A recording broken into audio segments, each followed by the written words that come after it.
First and foremost, Happy Father's Day! Greetings. I'm Rodney Fry, and it's an honor to share this with Nancy and Mary and you all today, this special day. As it is a special day, I thought maybe it would be a great opportunity for us to kind of reflect on it, its meaning. Reflect on all the fathers, all the father figures, all of our mentors, let's be inclusive here, all those who have made a difference in our lives. We, as offspring of them, all those hills, all the valleys, all that is enshrined in that relationship. And for us who are fathers or mentors or father figures for others, our relationship with those we have helped. All the valleys, all the hills, all those peaks, reflecting on them. So the theme, I think, for today, as an extension of those relationships between our dads, those dyads of our dads and for our dads, let's reflect on relationships, the most meaningful relationships in our lives. Thinking about those,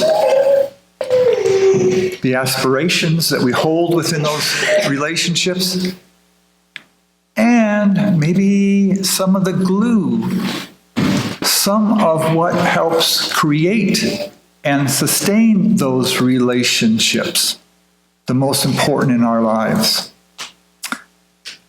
So let's see what develops, and let's turn.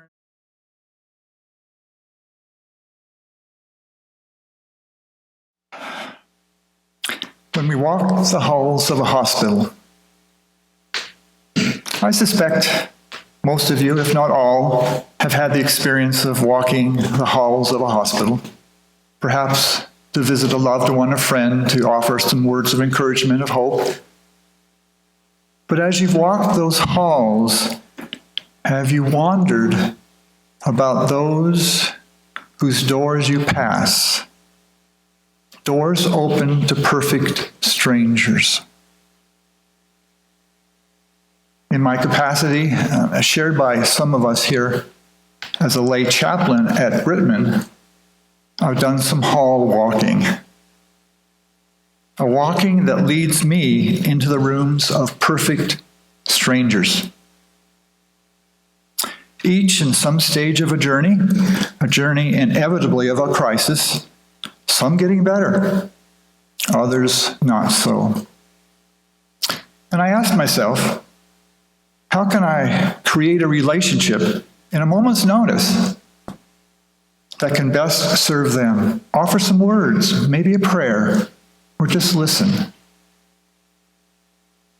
With some degree of meaning, how can I jumpstart a relationship with a perfect stranger? So I listen, and as best I can, be attentive. I certainly discover a range of crises, each stranger's healing journey on a different course, different from the next. And with each stranger, they carry a range of worldviews with them, from atheist to non-denominational, non-affiliation, to devout Catholic, to spiritualist, to evangelical, to fundamentalist. End of days is upon us. Each so different from the next. So I ask, what is the quality? What is the capacity? What's the stuff I need to bring into that room to help jumpstart that meaningful relationship with a perfect stranger? Doesn't it all begin with a story? The Apsaloki, the Crow of Montana, have a word for this.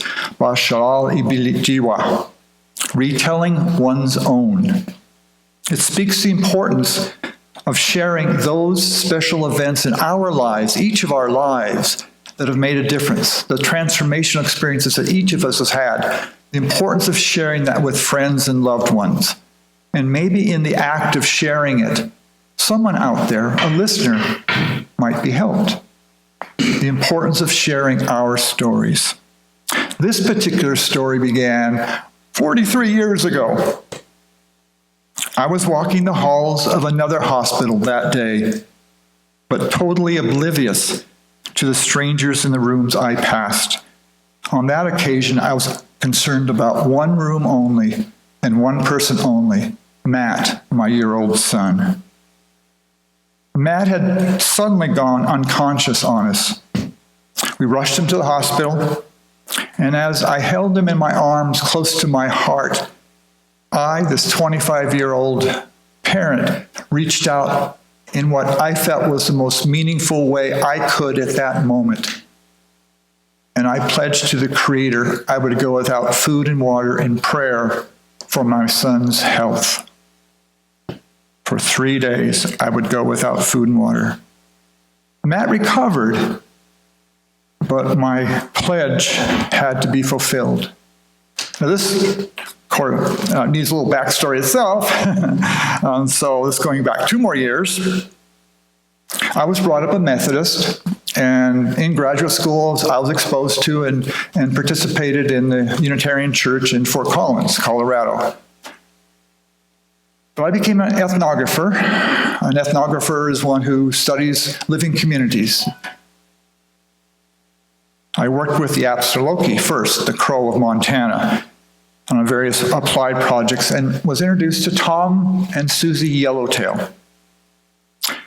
And they introduced me to their Oshkishki Sundance way of life.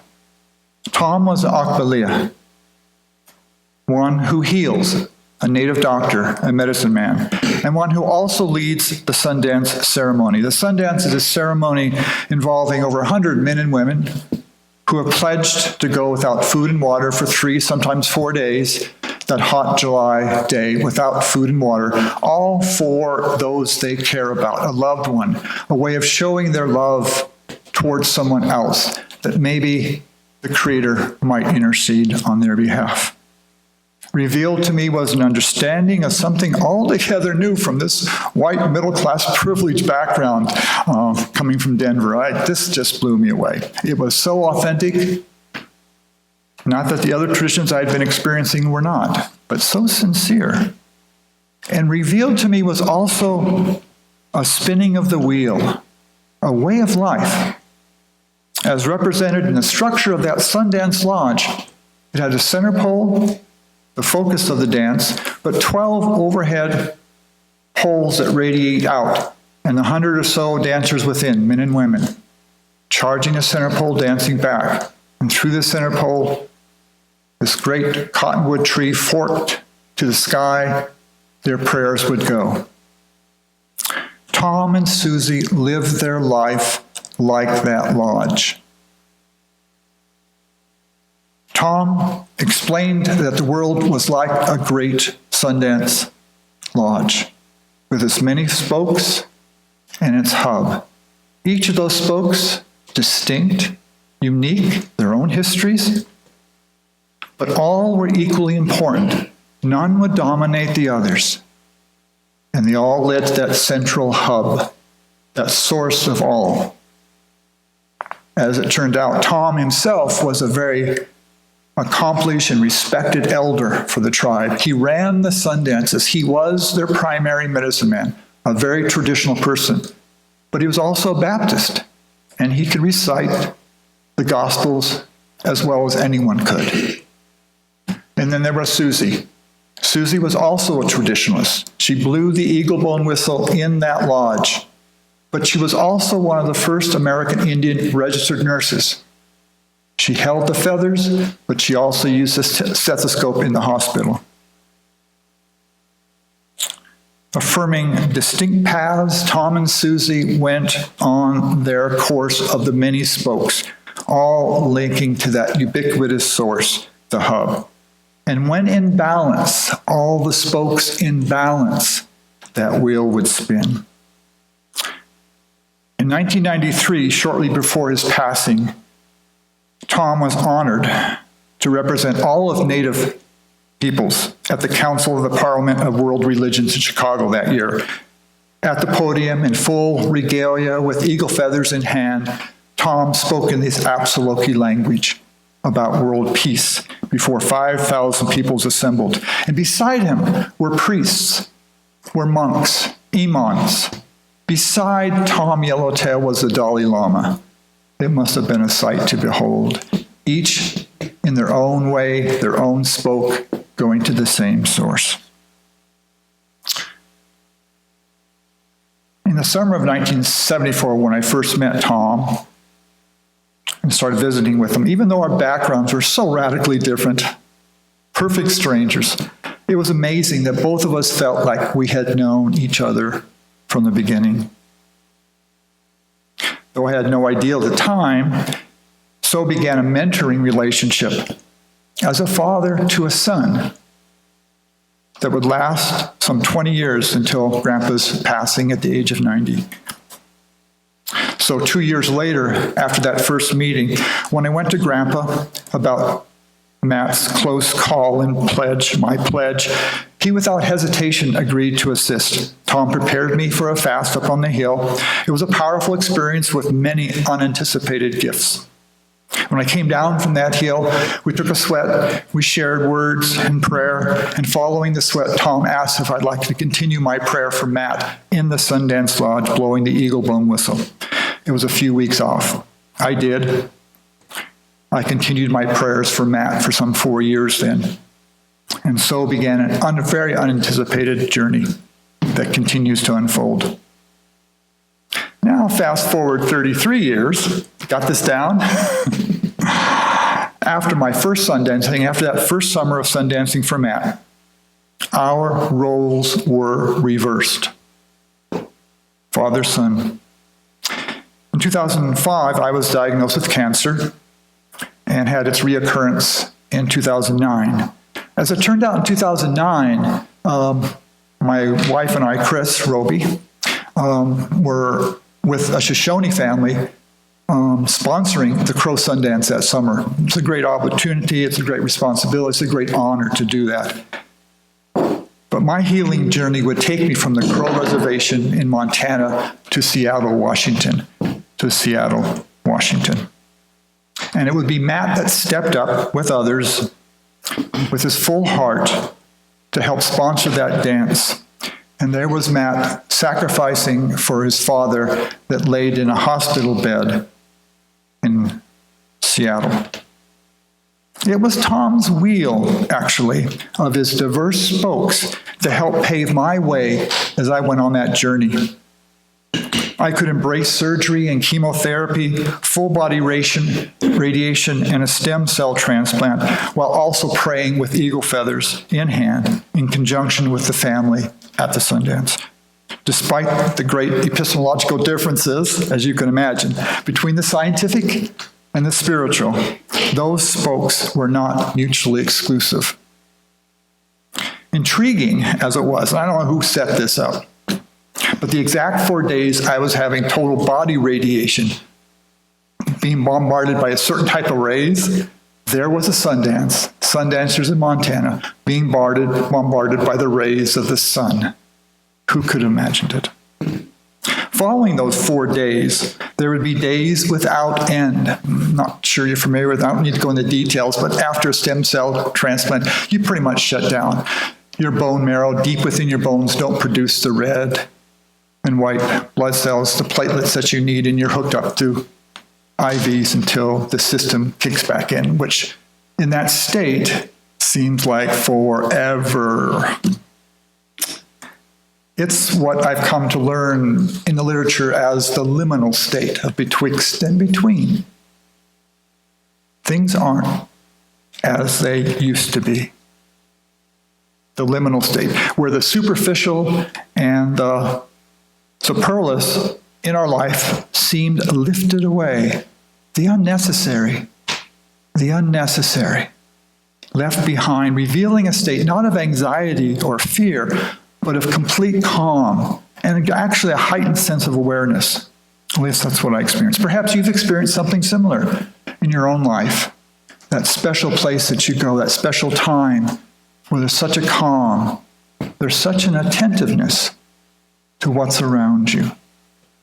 Each day, I got out of my bed, I found my way walking the halls of the University of Washington Hospital with life-sustaining IVs attached.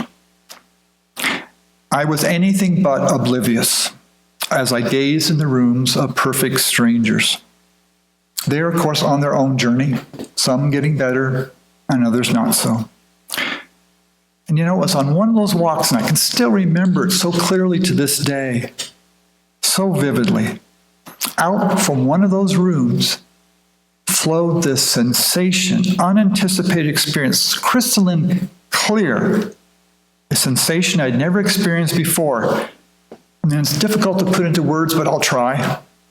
It was a feeling, an understanding, if you will, of an intimate connection, somehow dissolving any separation with a perfect stranger, as if removing otherness. Even better words, an openness to a keen awareness to another's situation, feeling their situation, understanding their situation without verbal communication, as if two hearts beat as one.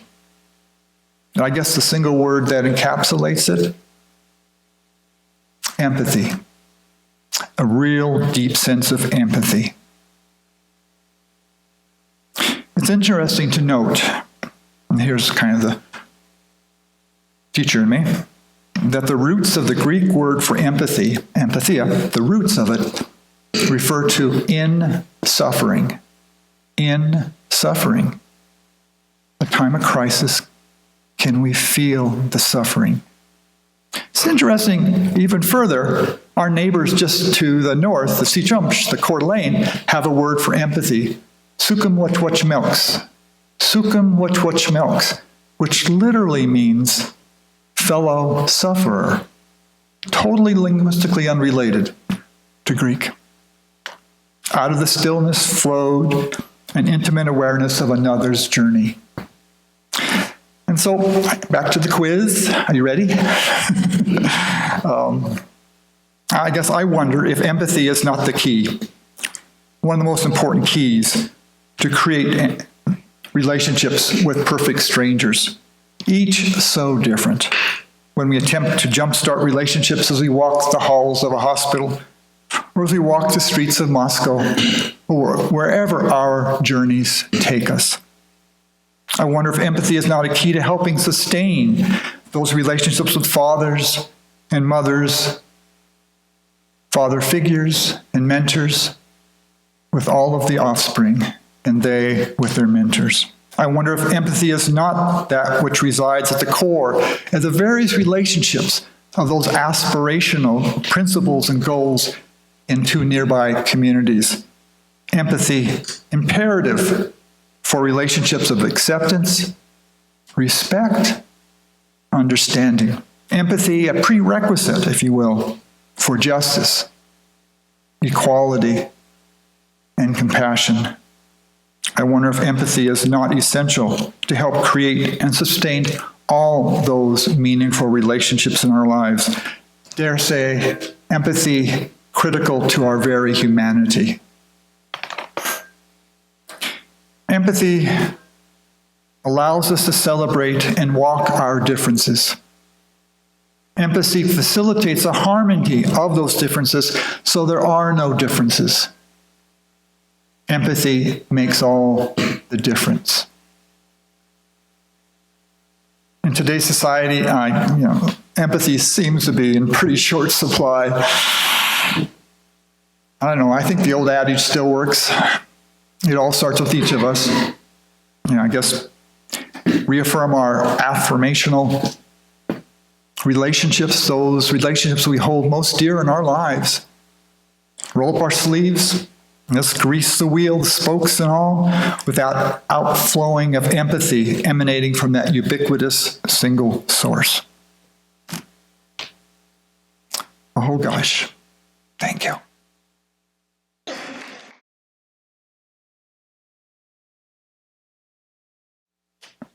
I think it's something that reflects Tom and Susie for me. We need to celebrate and honor that which is